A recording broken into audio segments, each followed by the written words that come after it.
una vez el ácido biliar se recicla en el hepatocito, vamos a tener los ductos biliar, el ducto biliar, que va a hacer que este ácido biliar salga y desemboque pues en el intestino, en el duodeno puntualmente. Acá pues haría falta en este esquema, haría falta tener pues aquí lo que sería pues la vesícula biliar. Recordemos que la vesícula biliar es un órgano de depósito, ¿sí? Básicamente allí se almacena,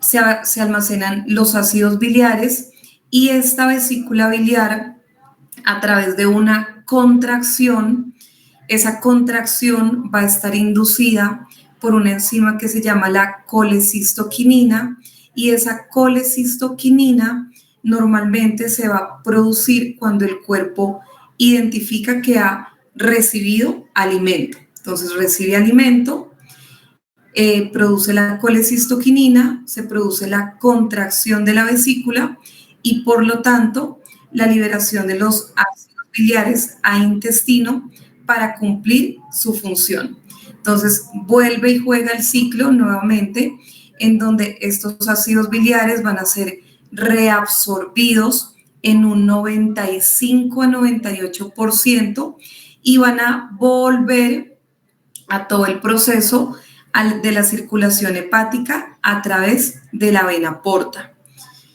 El otro porcentaje de restante de esos ácidos biliares pues se va a eliminar a través de la orina y a través de la materia fecal, principalmente de la materia fecal. Pero como les acabo de mencionar, es importante que nosotros tengamos claro el concepto de que no estamos evaluando la síntesis como tal de ácidos biliares, sino que lo que vamos a evaluar es la capacidad de ese sistema de circulación enterohepático de poder reciclar esos ácidos biliares. Entonces, como a modo pues de repaso general, ¿cuáles son las funciones que desempeña el hígado? Entonces, él tiene funciones de metabolismo. En esos procesos metabólicos, pues va a ser el encargado de transformar toda la energía, va a transformar en energía las grasas, las proteínas. También va a realizar el proceso de metabolizar pues lo que es el colesterol, los ácidos biliares, la glucosa. Va también a hacer todo el proceso de creación de proteínas como la albúmina.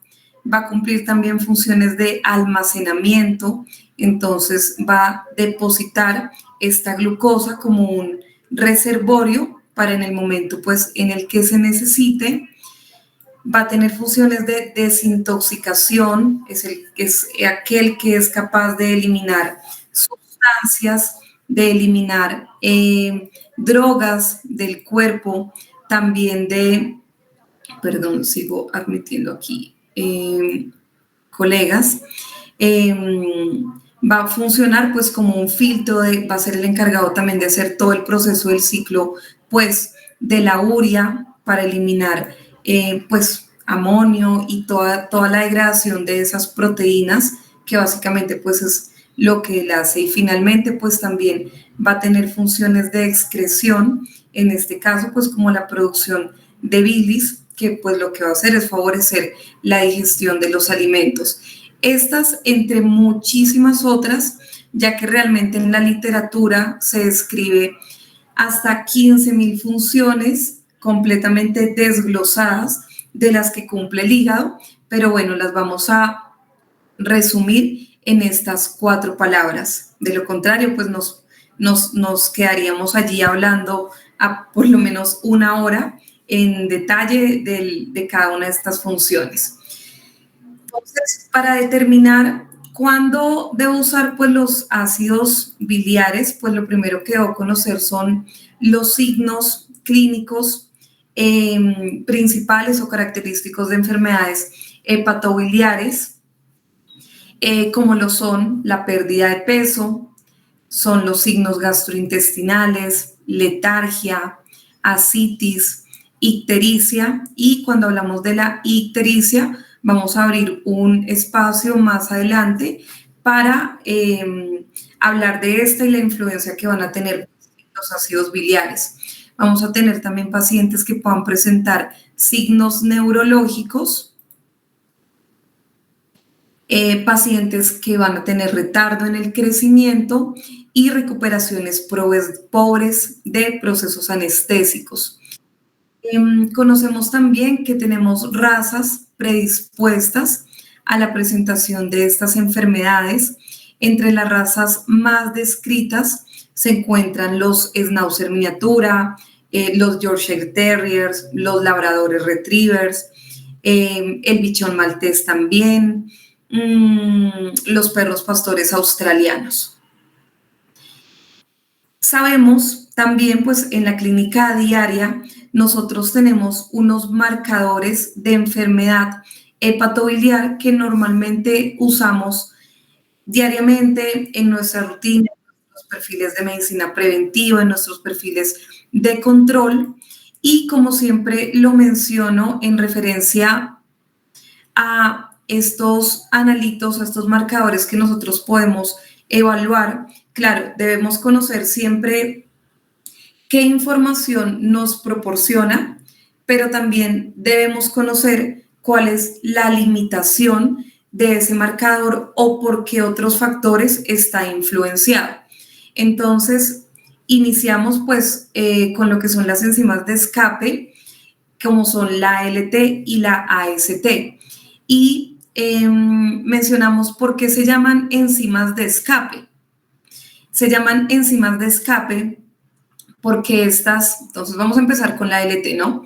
Entonces, la ALT es una enzima que sabemos que está presente principalmente en el citoplasma del hepatocito. Y cuando hablo de estas enzimas, estoy hablando de un daño de estructura. Entonces, como hablo de un daño estructural a nivel del hepatocito, lo que tiene que ocurrir en el hepatocito para que la enzima sea liberada es que pues se debe dañar su membrana, se debe romper para que de este modo pues la ALT sea liberada, se escape del interior de ese citoplasma y nosotros podamos tener incrementos a nivel.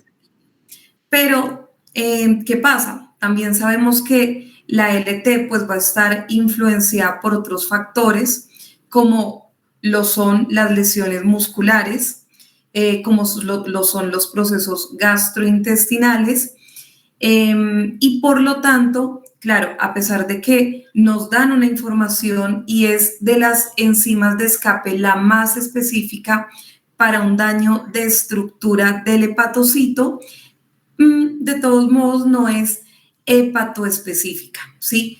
Y cuando hablamos, por ejemplo, de pacientes, que lo vamos a ver más adelante, con un shunt portosistémico, vamos a ver que el 25% de esos pacientes van a tener un incremento en el valor de ALT, la mayoría van a ser incrementos leves, y por lo tanto, pues no puedo cederle el diagnóstico de esa enfermedad a mi paciente exclusivamente con una ALT.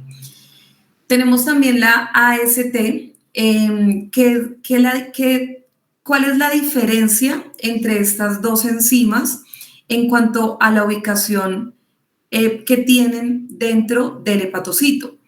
La AST está principalmente al interior de las mitocondrias. Entonces, ¿qué vamos a tener con esto?